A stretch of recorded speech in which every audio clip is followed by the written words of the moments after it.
Bonjour, aujourd'hui, dans Robot Minute, on parle des robots pilotés.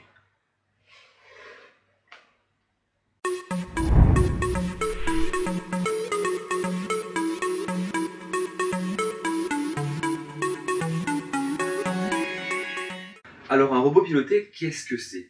En général, on appelle ça un drone. Ça nous permet de voir, avec ce genre de choses-là, ce que lui est en train de voir et de le piloter avec ça. Ça, c'est une commande à ondes radio. C'est du 2,4 GHz, ça ressemble beaucoup au Wi-Fi. C'est pour ça que très souvent, quand vous avez trop de Wi-Fi et de manettes radio, il y a beaucoup d'interférences. Mais on peut le piloter avec ça, on peut aussi le piloter avec laser ou avec pas mal de choses. Ça, on verra en détail. C'est surtout l'armée qui utilise d'autres fréquences que la radio. En modélise, on utilise ce genre de manette. C'est plutôt classique. Vous avez plein de boutons. Je vais enlever ça. Vous avez plein de boutons, et avec ces boutons, on peut faire plein de choses. Par exemple, en convention, quand vous trouvez un BB-8 ou quelqu'un qui est derrière qui pilote un R2D2 ou une voiture électrique, enfin, peu importe, en général, c'est avec ce genre de choses-là. Parce que vous avez des petits boutons partout, comme je disais, qui permettent de faire bouger le robot et de lui faire des actions. Par exemple, si j'avais mis un BB-8 et que je dis là, quand tu fais ça, tu sors le pouce et tu fais comme ça, et là, je le rentre, ça peut fonctionner. Les commandes, comme je dis, c'est piloté, ça s'appelle des drones. C'est parce que en fait, le cerveau, c'est nous. Nous, on va être là, on va voir les informations à travers le casque, on va voir ce que le robot voit, ce que le robot détecte, et ça va nous permettre à nous de réagir en fonction. Un robot piloté peut être piloté de l'intérieur comme de l'extérieur. Je vais vous montrer un exemple de drone. Moi, je fais du FPV Racing, c'est-à-dire qu'on fait des courses de quadcopter. C'est des classes 250 parce qu'ils font 25 cm ou 250 mm de diagonale de moteur à moteur. Voilà, donc sur ce genre de modèle, par exemple, donc comme je disais, de moteur à moteur, là, on a à peu près 250. On a 250. Donc sur ce modèle-là, on a 4 moteurs, principalement. C'est ce que c'est un quadcopter. On peut en avoir à 6, on peut en avoir à 3. On peut en avoir aussi avec 6 moteurs, c'est-à-dire de là, ou alors avec 8 moteurs, 2 à chaque branche, et après avec 12 moteurs, et ensuite vous avez les coptères qui servent à prendre des travelling dans les films, qui sont des octocoptères, qui sont assez gros, et qui peuvent même monter jusqu'à 16 moteurs, mais c'est fait juste pour monter et descendre en général, ils sont très lents. Celui-ci, il a des pales qui sont assez grandes, c'est des 6 pouces, qui permettent d'avoir pas mal d'action dans tous les sens. Donc on a une armature en carbone, pour la légèreté, le concept c'est la légèreté. Le plus lourd là-dedans, c'est la batterie. La batterie, donc c'est des moteurs électriques qui consomment à E4 44 ampères. Ça fait quand même beaucoup, il faut pouvoir gérer, c'est pour ça que vous avez des gros câbles comme ça. Donc moi, quand je donne une information, ça passe par là, par l'antenne. L'antenne, elle récupère l'information, elle dit ok, on décolle. Les moteurs commencent à tourner. Pourquoi ils commencent à tourner? On va passer par une platine de distribution d'énergie, qui se trouve en dessous, au deuxième niveau, à ce niveau-là. Et ensuite, vous allez passer par ce qu'on appelle des speed controllers. Ça, des ESP, Electrical Speed Controller. Donc ça là, ça sert à gérer le jus, et comme je vous expliquais, ce sont des variateurs de puissance. Parce qu'un quadcopter, en fait, ça se contrôle avec la vitesse de rotation des pales. Je ne sais pas si vous remarquez, mais vous avez un sens de rotation. Celui-ci, c'est le même que celui-là, et celui-ci, c'est le même que celui-là. Pourquoi? Si tous les moteurs tournaient dans le même sens, ils tourneraient sur lui-même, à cause du couple qu'il générerait. C'est pour ça qu'un hélicoptère, il a une hélice et un rotor. Le rotor, il sert à pousser contre justement cette force, contre ce couple-là. Et donc, comment ça marche? En fait, c'est facile. Si je veux accélérer, si je veux le faire décoller, on donne un ordre et on donne un ordre à la platine. Le cerveau va dire ok, on va accélérer. On fait tous les 4 moteurs à la même vitesse. On va monter. Facile.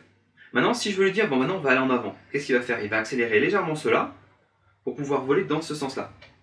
Si on veut aller à droite, pareil, à gauche, en arrière. Si je veux tourner sur moi-même maintenant, c'est là que ça devient intéressant. Pour tourner sur lui-même, en fait, on va se servir justement de ce couple.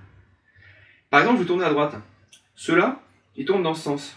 C'est-à-dire que le couple, il est vers la droite. Donc ça m'intéresse ce couple-là. Ceux-là, ils tournent vers la gauche. Donc ils contrebalancent celui-ci.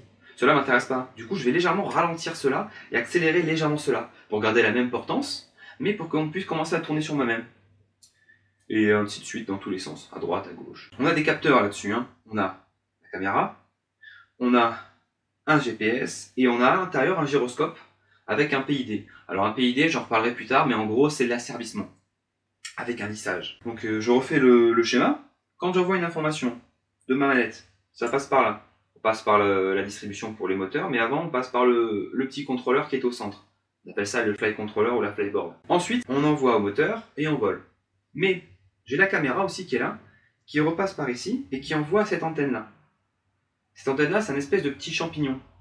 C'est assez compliqué à expliquer parce que à l'intérieur, c'est des espèces de pétales, comme ça, pour que l'information qui est envoyée, elle soit envoyée partout. C'est une information qui est envoyée en 5,8 GHz.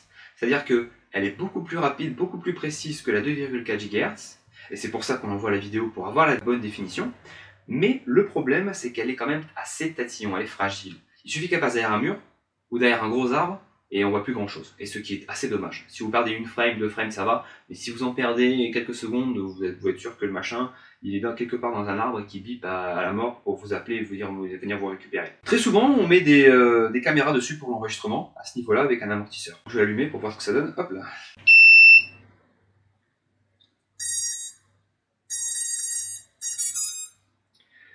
Alors, vous avez donc les LED à l'avant et à l'arrière. La LED à l'avant, elle sert à éclairer pour que, avec ma caméra, je puisse voir où je vais.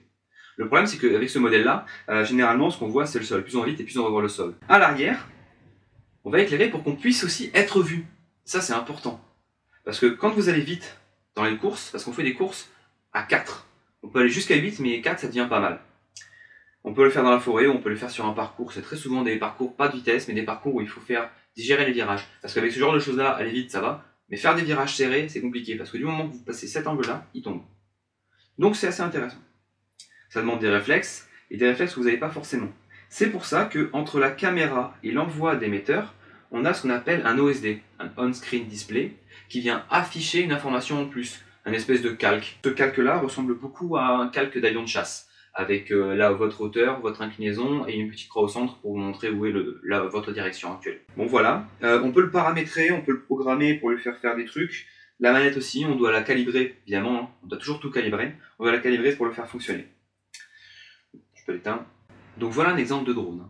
À l'armée, ils en utilisent beaucoup, que ce soit des avions, des hélicoptères, que ce soit pour prendre des photos, pour prendre des renseignements, pour écouter des cibles ou pour les éliminer. Après, ils sont en train de travailler sur d'autres modèles, on va dire, c'est-à-dire que par exemple une formation de Rafale, avec un Rafale qui serait légèrement en arrière, qui serait piloté par un vrai pilote, et les avions qui sont devant, qui seraient gérés par ce même pilote. Ça permet d'avoir un pilote sur zone, plutôt que d'avoir un pilote d'un drone qui est chez lui. Ça change beaucoup de choses. Après, on a d'autres robots pilotés qui sont assez intéressants à étudier. Par exemple, les robots sur Mars, rovers par exemple. Tous les rovers, eux, ils sont pilotés du sol sur Mars. Alors c'est intéressant pourquoi? Parce qu'il y a un délai de réception. Et il faut bien prendre en compte ce délai. C'est pour ça que les robots sur Mars, ils ont quand même beaucoup de sécurité pour éviter les problèmes. Éviter qu'un robot se retourne. Si un robot se retourne, si vous jouez avec votre voiture radiocommandée, il se retourne sur par terre, juste devant chez vous, c'est pas très grave, vous y allez, vous le retournez. Sur Mars, c'est assez compliqué. Donc il faut mettre en place des sécurités et même mettre en place des contre-mesures. Si c'est retourné, il faut qu'il soit capable, tout seul, de revenir à son état initial. Donc voilà pour les drones et tous les engins pilotés qu'on peut imaginer. Il y a des millions, hein, vous pouvez imaginer des mechas, mais ça on en parlera dans la SF, je pense, plus tard. Si vous êtes intéressé par le FPV Racing, renseignez-vous autour de vous. Il y a pas mal de clubs qui sont autour de Paris, vraiment dans la région parisienne, dans le sud, et à Ergonay, évidemment. Allez voir le site d'Ergonay, ils sont hyper intéressants. C'est là-bas que se trouve la championnat de France et des fois les championnats du monde. Ça, c'était pour les robots pilotés. La prochaine fois, on va parler de l'IA, pour pouvoir mettre de l'intelligence dans les robots. Et c'est là que ça va devenir intéressant. Alors abonnez-vous et à la prochaine. Ciao.